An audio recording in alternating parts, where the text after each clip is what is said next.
अगर आप यूके के लिए प्रोसेस कर रहे हैं तो ये रैग रेटिंग सिस्टम जो न्यू यूके वीआई ने इंट्रोड्यूस करवाया है, ये आपके नोटिस में होना चाहिए। पीछे भी अगर सितंबर में आपने वीज़ा प्रोसेस किया है तो आपने देखा होगा कि कुछ स्टूडेंट को 2-2 महीने तक भी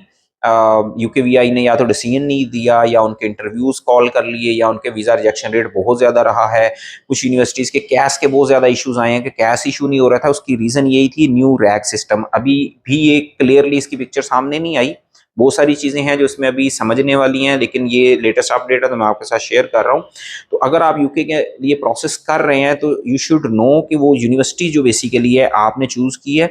वो कौन सी यूनिवर्सिटी है। उनका ये जो सारा सिस्टम है उसको समझते हुए, अंडरस्टैंडिंग लेते हुए कि उनका अगर वो रेड के अंदर है, for example university understanding build होती है कुछ रेड के अंदर है, तो डेफिनेटली उनके कैश के भी इश्यूज होंगे, क्योंकि यूकेवीआई ऐसी यूनिवर्सिटी जो रेड के अंदर है और एम्बर के अंदर है, उनका कोटा लिमिटेड कर देगा कैश का, और उनकी ओवरऑल वीजा रिजेक्शन भी हाई हो जाएगी। ठीक है, जो ग्रीन की यूनिवर्सिटीज हैं उनको किसी तरह का कोई इशू नहीं आने वाला, स्ट्रेट फॉरवर्ड उनका प्रोसेस होगा, मोस्ट प्रोबेबली उनका इंटरव्यू भी नहीं होगा, और उनके लिए ओवरऑल वीज़े के या इवन एडमिशन के, कैश के भी और वीज़ा के भी इश्यूज वो स्मूथ होंगे सारा प्रोसेस। लेकिन जो एम्बर होंगे, एम्बर वाले बेसिकली माइनर जो कंप्लायंस इश्यूज हैं, वो यूनिवर्सिटीज़ हैं जिनको एक एक्शन प्लान दिया जाएगा कि वो एक स्पेसिफिक टाइम तक अपना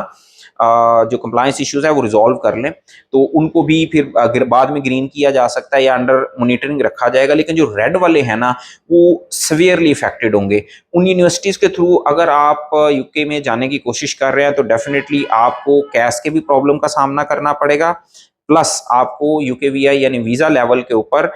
इंटरव्यूज़ का भी सामना होगा, डिलेज भी आ सकते हैं, और इसके साथ साथ आपकी वीज़ा रिजेक्शन बहुत ज़्यादा हाई होने की भी चांसेस हैं। तो ये रैग सिस्टम की अपडेट है। उम्मीद है कि बहुत सारे लोगों को ये अंडरस्टैंडिंग जो है रैग सिस्टम की, ये हेल्प करेगी कि उन्होंने यूनिवर्सिटीज़ जब यूके की डिसाइड करनी है, सिलेक्ट करनी है, तो इसको क्राइटेरिया को फॉलो करते हुए अपनी यूनिवर्सिटी को डिसाइड करें, ताकि उनका ओवरऑल प्रोसेस स्मूथ और सेफ रहे।